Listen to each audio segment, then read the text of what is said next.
আসসালামু আলাইকুম বন্ধুরা, কেমন আছো তোমরা সবাই? আশা করছি তোমরা যে যেখানে আছো ভালো আছো এবং সুস্থ আছো। তো আজকে আরেকটা নতুন ব্লগ নিয়ে তোমাদের সামনে চলে এলাম। তো আজকের ভিডিওর ভিতরে যা আছে সেটার রিকেপ অল্প তোমাদের সামনে তুলে ধরলাম। আর আমি এখন ভিডিওতে মিউজিকই দিই না, কারণ মিউজিক সব ডিলিট হয়ে গেছে। তো চলো বন্ধুরা, তোমাদের যদি ভিডিওটা ভালো লাগে লাইক কমেন্ট করবে। দেখো, মারিয়াকে পাঠাইছিলাম সার্ফ আনতে, মারিয়া সার্ফ নিয়ে আসছে, তার সাথে খাজাও নিয়ে আসছে। আসো।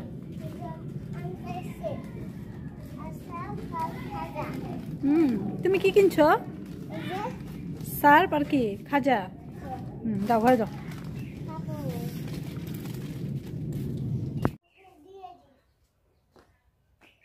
তো বন্ধুরা, এখন হচ্ছে শীতের দিন, আর দেখো আজকে কত কাপড়। শীতের দিনে রৌদ্র খুব কম থাকে, তারপরে তাড়াতাড়ি চেষ্টা করতেছি যে কাপড়গুলো ধুয়ে দিই, অন্য কাজগুলো পরে করে আগে কাপড়গুলো ধুয়ে দিই। দেখো কতগুলো কাপড় আরও আছে কয়েকটা, তো সবগুলো ধুয়ে দিই, কারণ কয়েকদিন থেকে সার্ফ ছিল না, সার্ফ না থাকার জন্য না কাপড় বেশি জমে গেছে।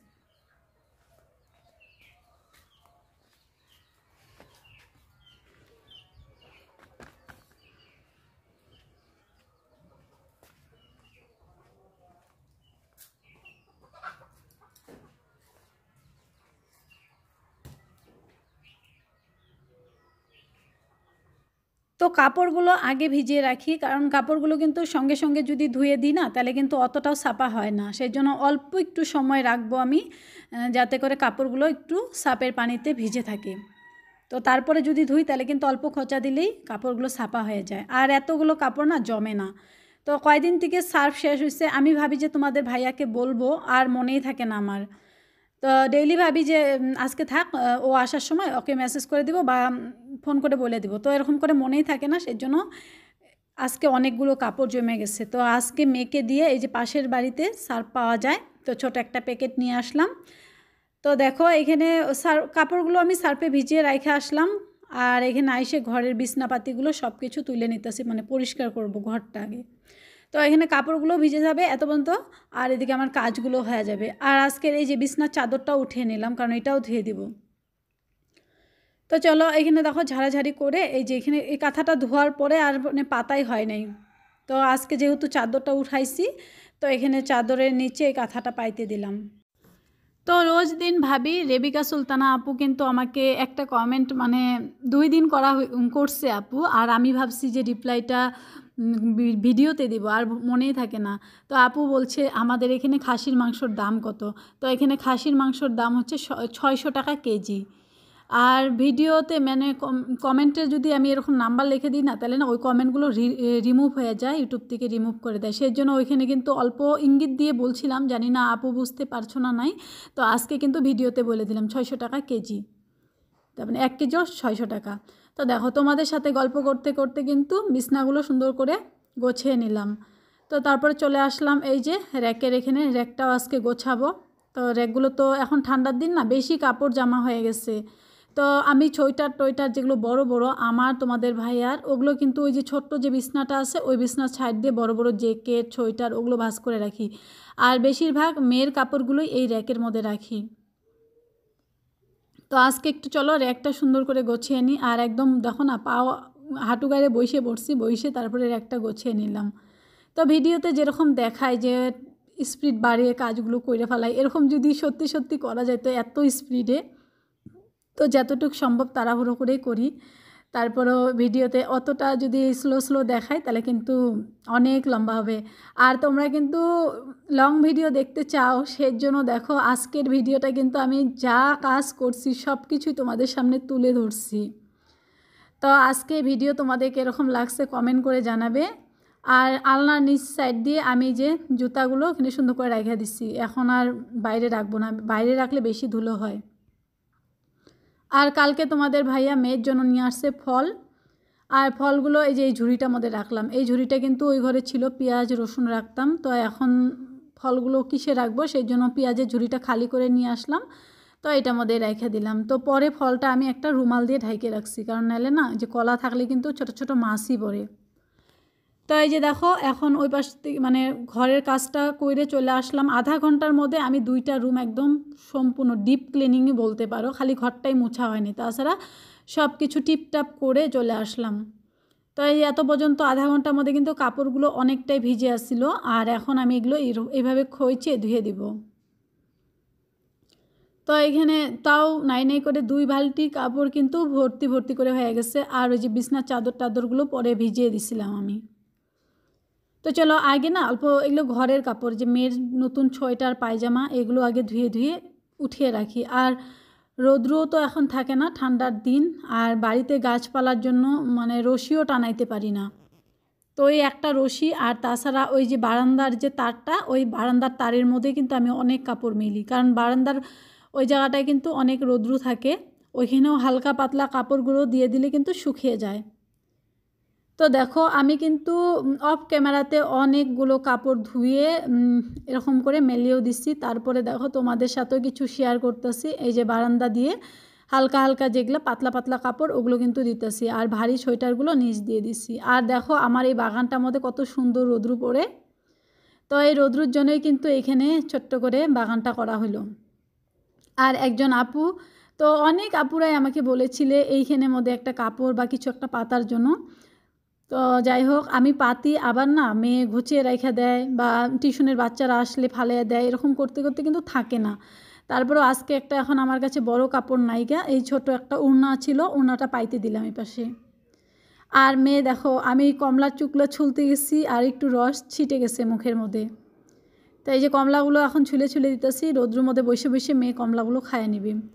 আর আলহামদুলিল্লাহ মাশাল্লাহ, আগে আমার মেয়ে মানে ফল টল বেশি খাইতোই না, মানে ফল আনলে না অমনে থাকতো আর কি। আর এখন দেখি ফল আনলে ও হাতে করে নিয়ে আসবে, মা আমাকে এটা ছুলে দাও। আগে বেদানা তো খাইতোই না, এখন দেখি বেদানাও খাইতে পারে।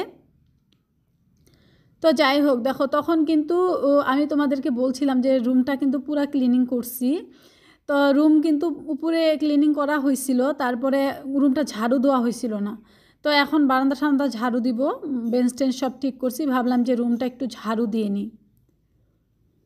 তো চলো রুমটাও ঝাড়ু দিয়ে দিলাম। তো 2টা রুমই ঝাড়ু দিব, ওই পাশেরটাও দেওয়া হয় নাই, কারণ কাপড়গুলো আগে ধুয়ে দিলে, এই যে ধুয়ে মেলিয়ে দিছি না, অনেকটাই শুকিয়ে গেছিলো। পাতলা পাতলা কাপড়গুলো কিন্তু শুকিয়ে গেছিলো, আর ভারী ভারী কাপড়গুলো আমি বারান্দার তারের মধ্যে রাখছিলাম, মানে পরের দিন কিন্তু হালকা রৌদ্র পায়ে শুকিয়ে যাবে।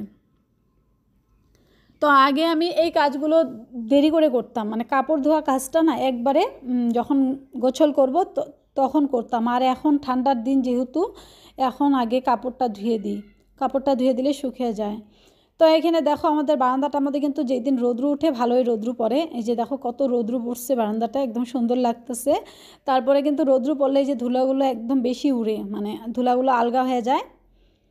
তো সেই জন্য আমি এইখানে অল্প পানি ছিটিয়ে দিলাম, পানি ছিটিয়ে দিয়ে এই যে এখন বারান্দাটা ঝাড়ু দিয়ে নিব। তো আমাদের বাড়িতে না ঠান্ডার দিনে কিন্তু অনেকটাই রৌদ্র পড়ে, যদি যেই সময় রৌদ্র উঠে, আর যেই সময় দিন ঘোলা থাকে সেই সময় তো রৌদ্র উঠে না। তো তখন কিন্তু সোয়েটার না পরলেও হয়। আর এই যে মেয়েকে দেখো পায়জামাটা খুলে দিছি, কারণ হইতেছে এই রৌদ্রের মধ্যে খেলতেছে, তো মোটা পায়জামা ছিল সেজন্য খুলে দিছি। তো বন্ধুরা এই যে এখানে হলুদ গাছ লাগাইছি, অনেক দিন হয়ে গেল, আর এখন না খালি পাতাগুলো হলুদ হয়ে যেতেছে।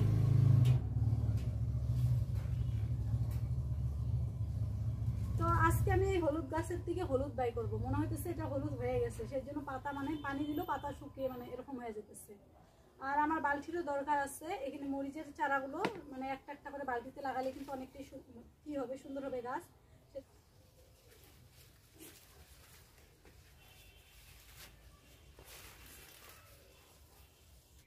তো আজকে এই হলুদগুলো হারভেস্টিং করব, কারণ হচ্ছে তোমরা তো দেখলে এই যে দেখো হলুদ গাছের পাতাগুলো কীরকম মানে শুকিয়ে শুকিয়ে হলুদ হয়ে যেতেছে, হলুদ গাছের পাতা হলুদ হয়ে যেতেছে। তো আজকে কিন্তু এখানে শুকাইতে দিছিলাম আমি, কিন্তু ডেইলি তাছাড়া পানি দিতাম, কিন্তু পানি দিলেও মানে পাতাগুলো আর কি হয় না। সুপারির চারা হয়েছে, এই যে সুপারির চারাটা দেখি বাই করা যায়, যদি বাই করা যায় তাহলে একটা কোন জায়গায় লাগাই দেবো সুপারি। তো আমি না হলুদ গাছ যখন বুনছিলাম তখন কিন্তু ভাবি নাই যে হলুদ হবে, আমার মানে হলুদের পাতাগুলো বাগানে থাকলে না বাগানটা দেখতে সুন্দর লাগে, সেই জন্য বালতির মধ্যে বুনে দিছিলাম। তারপর আলহামদুলিল্লাহ আজকে দেখো আমি এখান থেকে বেশ ভালোই অনেকগুলো হলুদ পাইছি। তো যাই হোক প্রথম আর কি হলুদ গাছ বুনলাম আমি, তাছাড়া কিন্তু আগে হলুদ গাছ বুনি নাই। আর তাছাড়া এখানে তো হলুদ পাইলে আমি পাইলাম, আর ওদিকে যে মাটির মধ্যে বুনছি ওই গাছগুলো কিন্তু ইনশাল্লাহ আরও বেশি করে পাবো। তো এই যে দেখো সুপারির চারাটা কত সুন্দর হয়ে গেছে। এখানে জানতাম না যে এখানে সুপারির চারা একটা পাবো, তো এটা হলুদ গাছের সাথে একটা ফ্রি হয়ে গেছে আমার। তো যাই হোক, ওই সুপারির চারাটা আমি একটা ভালো জায়গায় বুনে দিলাম। তো দেখা যাক এটা কীরকম হয়। আর এই যে দেখো একটা বালতির থেকে বেশ এতগুলো হলুদ পাইছি, তারপরেও কিন্তু উঠান ঝাড়ু দিতে যায় আরও 3-4 টুকরা পাইছি আমি। তো বন্ধুরা, এই যে হলুদগুলো যে বাড়াইছে, এই হলুদগুলো এখন মনে হচ্ছে আমি শুকে রাইখা দিব। আরও বাকি যেগুলো আছে, যখন গাছগুলো কি হয়ে যাবে, বাকি যেগুলো মাটিতে বুনছি ওগুলো যখন তুলবো না, একসাথে সব কিছু সিদ্ধ করে শুকিয়ে তারপরে হলো মিক্সার গ্রাইন্ডারে গুঁড়া করে নিব। তো আমার মনে হচ্ছে এরকম করেই করতে লাগে, হলুদ বাই করতে লাগে। তো তোমাদের যদি কোনো অভিজ্ঞতা থাকে তাহলে কিন্তু বললো। আমি তো জানি না, আমি নিজের থেকে আর কি যতটুকু বুদ্ধিতে কুলাইছে অতটুকু বললাম। তো যাই হোক, এইখানে দেখো বালতিটা কিন্তু অল্প বাইরে ধুয়ে নিলাম, আর ভিতরটা ওরকমই রইলো, কারণ ভিতরের মধ্যে তো মাটিই দিব। আর এইখানে লাগাই দিব এখন মরিচের, এই যে ছোট্ট ছোট্ট মরিচের চারা, যে অনেক মরিচের চারা হয়েছে বন্ধুরা। তো এতগুলো মরিচের চারা যদি বুনতে যাই, প্রায় 100টা বালতি হলে মানে আমার 100টা মরিচের চারা হয়ে যাবে। তো 100টা তো আর বালতি কিনা সম্ভব না, সেই জন্য ব্যাগ ট্যাগ যাই থাকে ওর মধ্যে কিন্তু আমি বুনে দিব। এই যে দেখো, আজকে কিন্তু এখানে 5টা মরিচ গাছের জন্য ব্যাগ আর হলো বালতি দিয়ে রেডি করতেছি, কারণ রেডি করে রাখা দিই, মরিচের চারাগুলো আস্তে আস্তে বড় হবে। আর এই যে এখানে ধানের চিটাগুলো দিছি, কারণ ধানের চিটাগুলো নিচে দিব। ধানের চিটাগুলো নিচে দিয়ে তার উপরে মাটি দিয়ে পানি দিয়ে রাখা দিই, কমসে কম মরিচের চারাগুলো বড় হইতে হইতে কিন্তু এখনও আমি একটু ভালোই বড় করে তারপরে এর মধ্যে দিব। আরও কমসে কম 20 দিন রাখবো। তো 20 দিনের মধ্যে কিন্তু এই যে ধানের চিটাগুলো মাটির নিচে সুন্দর একটা কী হবে আর কি, সারে পরিণত হবে। তো এরকম ধানের চিটা দিয়ে দিলে কিন্তু মাটি কম দিলে হয়। আর তোমরা তো জানোই আমাদের বাড়ির মাটিগুলো এই পাশ থেকে ধোয়াই যায় না, আমি ওই পিছন থেকে নিয়ে আসি মাটি, ঘরের পিছন থেকে। আর এই যে এইভাবে ধানের চিটাগুলো রাখছি, কারণ এই ধানের চিটাগুলো তাড়াতাড়ি করে আমার বস্তা বা যে কোনো বালতি টালটির মধ্যে করে দিতে লাগবে, কারণ এইভাবে রাখা যাবে না, ঘর পরিষ্কার করতে লাগবো। তো তখন আমি এখানেই রাখছি, কারণ বাইরে রাখলে মুরগি একদম হাসড়িয়ে একদম কী করে ফেলায়। তো মাটিতে অল্প রাখছি পুঁতে, তারপরে এইটা রাখছি যে এটা হলো গাছ বুনবো, তাড়াতাড়ি শেষ হয়ে যাবে। আর মাটিতে দেখো ছাই মিশানোর জন্য এই যে চৌকার থেকে একটু ছাই বাই করে নিলাম। আর এই যে এখানের মধ্যে সবগুলো ধানের চিটা, ছাই আর মাটি একসাথে মিশিয়ে দিলাম। তো গোবর সারও অল্প দিয়ে দিছি। আর এই যে দেখো বেলি ফুলের গাছটা নিয়ে আসছি, বেলি ফুলের গাছটাকেও মানে অনেক দিন থেকে দেখি বেলি ফুলের গাছে ফুল আসতেছে না, এদিকে একদম ছামা মধ্যে পড়ে গেছে। আর তারপরেও হইতেছে কোনো সার ঠার দিই না, মাটিতেও একদম রস টস নাই। সেই জন্য আমি কি করতেছি, আজকে দেখো মাটিটা একটু নিচের দিকে উপড়িয়ে নিয়ে তার মধ্যে গোবর সার, ধানের চিটা আর একটু ছাই মিশিয়ে দিয়ে দিলাম। তারপরে দেখতেছি যে অনেকটা বড় হয়ে গেছে মানে বেলি ফুলের গাছটা। সেই জন্য এই দেখো মানে একদম চুলের ঝুঁটি যেমন করে মানুষে ধরে এমন করে ধরে কাইটে দিতেছি অল্প। তো অল্প করে কাইটে দেওয়ার জন্য গাছটা অনেকটা সুন্দর হবে। আর ইনশাআল্লাহ এখান থেকে না ছোট ছোট এখন কুশি নিবে, ওগুলোর মধ্যে কিন্তু ফুল আসবে। তো এইভাবেই করে রেখে দিলাম। তারপরে গাছটা উপরে আবার ধুয়েও দিব আমি, মানে একদম ধুলো ধুলো হয়ে আছে। তো দেখা যাক, এরকম করে কিন্তু কিছুদিনের মধ্যে কিন্তু ফুল চলে আসবে। দেখো এটা করে দিলাম না, প্রায় 1 সপ্তাহ 2 সপ্তাহের মধ্যে কিন্তু এখানে ফুল আসতে পারে। জানি না, তোমাদের সাথে তো শেয়ার করবে, তোমরা দেখতেই পারবে।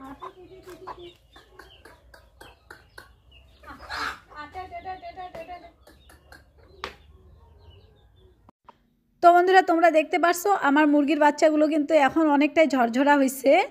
তো এই যে ওদেরকে এভাবে খাওয়া দাওয়া দিই। তো বন্ধুরা, তোমাদের ভাইয়া কালকে নিয়ে আসছে দই। আর দই আনলে তো জানোই আমার একাই খাইতে হবে। তাও কালকে ভালো যে হলো আধা কেজি দই আনছে, আর একদিনকে 1 কেজি আনছিল। তো 1 কেজি দই নিয়ে খুব পিছি। তো ঠান্ডার দিনে কিন্তু বেশি দই খাইলে আবার ঠান্ডা লাগে যায়। তো আধা কেজি আনছে, খুব মানে ভালো হয়েছে আর কি। বিসমিল্লাহ। আর দই মানে আমি ভালো পাই, তোমাদের ভাইয়া দই খাই না, মানে পাতেই নিবে না, দইয়ের গন্ধই শুনবে না, এরকম হচ্ছে। তো মোটা হইতেছে আর কি, খায়া খায়া ঠিকছে, খায়া খায়া মোটা হইতেছে। খেজুর, কলা, দুধ, দই, মাশাআল্লাহ অল্প মোটা হয়েছে আগের থেকে আমার মনে হয়, তোমাদের ভাইয়া বলবে। তাই এখন বেশি বেশি খাই, যে আগে তো খালি কাজই করতাম, খাইতাম না, আর এখন কাজের ফাঁকে ফাঁকে খাই। তোমরাও বলো যে শরীরের যত্ন করো, এত কাজ করো না। তো নিজেও ভাবি আসলেই তো শরীর পড়ে গেলে তো কেউ দেখবে না, সেই জন্য এখন না কাজের ফাঁকে ফাঁকে খাওয়া দাওয়া ঠিক করি। এই দেখো বন্ধুরা, এই যে চাপাতিগুলো ডেইলি এইভাবে ধুয়ে রেখে দিই। আর এই চাপাতিগুলো যখন ওই যে ওইখানে একটা কৌটা আছে, এক কৌটা হলে তারপরে যায় গাছের গোড়ায় দিয়ে দিব। তো চাপাতিগুলো কিন্তু ভিজা অবস্থায় দিব না আমি। এই চাপাতিগুলো যখন এক কৌটা ভর্তি হয়ে যাবে তখন ওইখান থেকে আমি নিয়ে রোদ্রে দিব। রোদ্রে একদম শুকিয়ে ঝরঝরা করে, তারপরে ডিমের খোসাও আছে আমার কাছে, এরকম করে জমাইছি অনেকগুলো ডিমের খোসা। তো ডিমের খোসাগুলো মানে গুঁড়ো করে নিব একদম। তো ছাতুর মতন করে নিয়ে যে চাপাতি আর ডিমের খোসা একসাথে করে কিন্তু আমি সবজি গাছে দিই। আর এই সারগুলো কিন্তু আমি ফুল গাছে দিই না, কারণ আমি সবজি গাছে বেশি ইম্পর্টেন্ট দিই সেই জন্য। তো যাই হোক, এই যে দেখো এখন বাসন মাজবো। বাসনের শব্দ পাইলেই এই যে মুরগির বাচ্চাগুলো সব চলে আসে। এই ঠান্ডার মধ্যে সকালবেলা যদি বাসন মাজি, রাত্রেবেলাও যদি বাসন মাজি, যদি ওরা বাইরে থাকে না একদম আইসেই যাবে। তো এই যে এখানে আইটা পড়ে একটা দুইটা করে, এটাই খাওয়ার জন্য মানে এত ভিজে যায়, তারপরে ওইখানে থাকবে। আর আজকে দিনের বেলা আর কোনো সবজি রান্নাবাড়ি করা হয়নি, কারণ সকালবেলা গরম গরম ভাত করছিলাম আর রাত্রে অল্প মাংস ছিল, ওগুলোই তোমাদের ভাইয়াকেও দিছি। আর এই যে এখন আমি বাইর করে নিচ্ছি, এগুলোই খাইয়ে নিব। আর রাত্রেবেলা একবারে রান্না করব। আর আজকের ব্লগটা না সকাল থেকে শুরু করে নিয়ে একদম রাত্রি পর্যন্ত তোমাদের সাথে শেয়ার করব ইনশাল্লাহ। কি খাইতেছে মারিয়া, দেখো বেদানা খাইতেছে বসে বসে। তো বন্ধুরা সব কাজ কমপ্লিট করছি, আর এখন হইতেছে খালি উঠানটা ঝাড়ু দিয়ে গোসল সকালেই করে নিছি। মারিয়াকে আর একটু পরিষ্কার করে দিব, মানে বেদানাগুলো খায় নিক, খালি অ্যাক্টিং করে। তো মারিয়ার জন্য একটা পার্সেল আসবো, তো মারিয়াকে একবার পরিষ্কার করে পার্সেলটা দেখি কীরকম হয়, ওইটাই পিন্দিয়ে দিব ড্রেসটা। আর আমি এখন উঠানটা ঝাড়ু দিয়ে নিই। তো চলো তার আগে তোমাদেরকে একটু আমার লাউ গাছগুলো দেখাই যে কি অবস্থা লাউ গাছের। পোকা ধরছে বন্ধুরা, পোকা ধরছে বন্ধুরা। দেখো বন্ধুরা, এই যে এখানে একটা বড় লাউ ঝুলতেছে দরজার সামনে। আর ওই যে এখানে আরও ছোট ছোট এরকম আছে কতগুলো গাছ, কিন্তু মরে গেছে, ধরতে পারো। দেখো পাতা টাতা একদম শুকিয়ে গেছে। তো এই পাতাগুলো না ফালাই দেওয়া একদম মানে অসম্ভব, যতই ফালাই। এখন গাছ মানে বুড়া হয়েছে, তো এখন গাছ একবারে সব কী হয়ে যাবে, শুকিয়ে যাইতেছে। দেখো গাছ শুকিয়ে যাইতেছে, তারপরেও গাছে কিন্তু যাইতে যাইতেও আলহামদুলিল্লাহ অনেকগুলো লাউ ধরতেছে। যে এখানেও লাউ আছে, ওই যে দেখো ওই পাশে একটা লাউ, ওইটা সুন্দর, এই যেটা সুন্দর হয়ে আছে লাউ লাউ। এই দেখো বাড়ির সামনের থেকে লাউ গাছটা এরকম দেখা যায়। আমাদের ঘরের ট্রেনের কালারটাও কিন্তু একদম ন্যাচারাল সবুজ।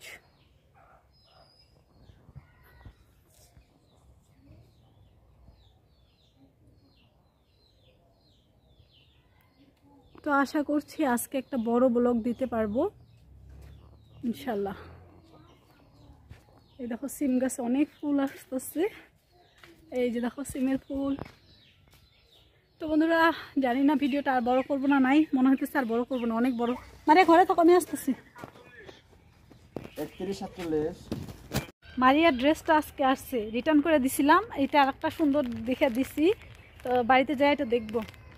টিউশনের বাচ্চাদেরকে থুয়ে আসছি, মারিয়াও কাঁদতেছে, তাড়াতাড়ি যাই।